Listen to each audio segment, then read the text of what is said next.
Welcome sa Burst 2.0 na kung saan ay mapapakinggan ninyo ang mga trending topics sa politics, issues sa showbiz. Kaya naman kung hindi pa po kayo nakaka-subscribe, i-subscribe nyo na po yan. And please, pakisama naman ang notification bell para lagi po kayong updated sa mga balitang napapanahon.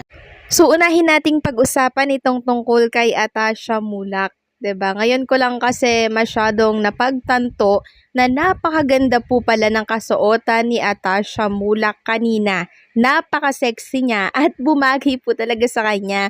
So nakita ko yung mga video kasi ni Atasha Mulak ngayon, trending at talagang sinishare at kinakalat po ng ilang fans at supporters ni Atasha Mulak. So litaw na litaw dito yung ganda ni Atasha Mulak. Grabe, no? Nakaka-in love. 'Di ba? Sinong hindi po may in love dito kay Atasha Mulak? Napakaganda niya. Kaya nga ang daming kumukuha sa kanyang advertisers para po i-promote yung kanilang mga product. Samantalang pag-usapan naman natin ang tungkol dito sa pa-welcome po ng Itbulaga na ginawa kay Andrea Brillantes kanina nang siya po ay mag-guest dyan sa therapy.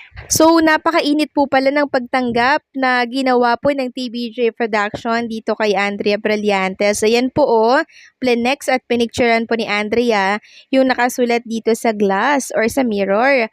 Sabi nga dito, welcome to Itbulaga, Andrea. So grabe, 'di ba? Parang ganito yung ginawa kay Carlos Yulo nang siya ay pumunta diyan ngayon. Ginawa din po kay Andrea Brillantes. So nakakatuwa, 'di ba?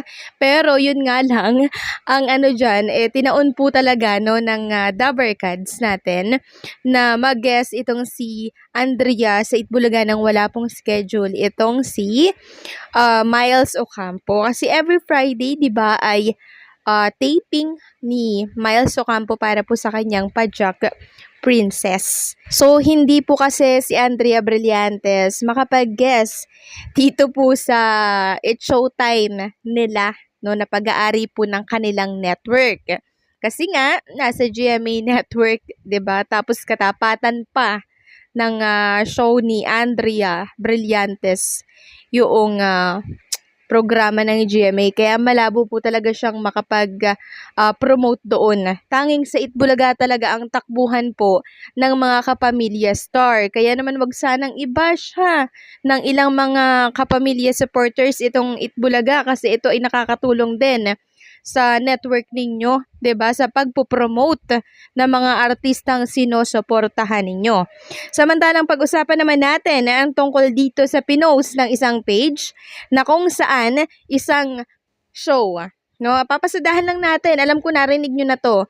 Papasadahan lang natin bago tayo magpunta sa main topic natin tungkol sa isang host ng Noontime na meron di umanong iniwan na 18 million or 18 billion. Grabe, 'di ba? Shocking. So bago 'yan, napag-usapan muna natin itong pinost ng isang page tungkol sa isang noontime show na hindi muna mapapanood sa isang network. So sabi nga dito, paalala daw, simula po September 10, hindi daw muna mapapanood tuwing Martes, Miyerkules, Biyernes at Sabado sa GTV ang It's Showtime upang magbigay daan sa NCAA Season 100. Men's basketball, mapapanood naman ang programa sa GTV tuwing Lunes lang at Huwebes. Sa ngayon, mapapanood pa rin ang It's Showtime tuwing Lunes at Huwebes sa GTV habang buong linggo itong mapapanood sa mga sumusunod. Ito po, no? Diyan na lang sila mapapanood: Kapamilya Channel, Kapamilya Online Live, GMA A2Z All TV, at I Want TFC. So, ang daming network, 'di ba? Ang daming channel. So, pag nawala syempre itong GTV ay merong malaking mababawa sa ratings na nakukuha po ng It's Showtime, 'di ba? So abangan po niyo 'yan. Dahil for sure ay lalagapak ang ratings sa mga araw na wala po ang GTV. No, kasi malaki din po ang nakukuha nila doon na ratings. Samantalang pag-usapan na po natin ang tungkol dito sa isang dating host ng Noontime na kung saan ay iniintrigang merong utang or merong iniwan na utang na 18 billion. Grabe, 'di ba? 18 billion worth of debt utang. Utang po ito, mga Kadabarkads. Grabe. So, sino bang dating noon-time host yan na kung saan ay kinae-embernahan po ng lahat ng Dabarkads at ng ilang mga netizens. So, sino ba yan, ano? So, walang iba kundi po itong dating noon-time host ng tahanang pinasara, no, or tahanang pinakamasaya. Sabi nga po dito sa Kapatid Insider, it seems that the race for the Manila City Hall heats up.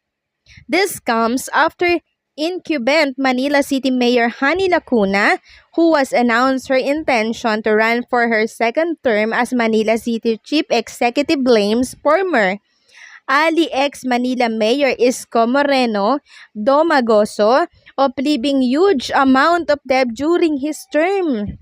No, siya pala yung tinutukoy dito. In the monthly Balitaan Forum led by the Manila City Hall Reporters Association or MACRA at Harbor View Restaurant in Manila, Lacuna said that Domagoso left 17.8 billion worth of debt. Yung laki daw ng utang ng Manila di naman kayang tustusan ng pondong meron lang kami.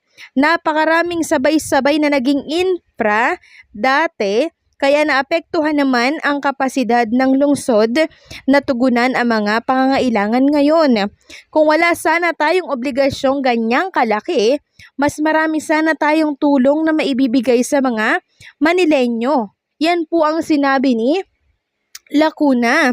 Lacuna added that it will take the Manila City government 20 years to pay the debt Domagoso left. Grabe, 20 years mababayaran yung 18 billion na yon, yung iniwan na yon na utang. Grabe, 'di ba? Bakit kaya nagkautang ng ganito kalaki? Nung nandiyan si Isko Moreno. Ano kaya yung nangyari? So, iba dito, aside from Domagoso who will seek again the seat in Manila City Hall, Lacuna will also face former Manila representative and presidential management staff or PMS Secretary Zenaida Angpin and Will to Win co-host and Tutok to Win Rep Sam Berzosa. So, grabe, 'di ba? Ngayon ko lang nalaman 'to na meron palang ganyan kalaking utang ang Manileño or ang Manila. 18 billion.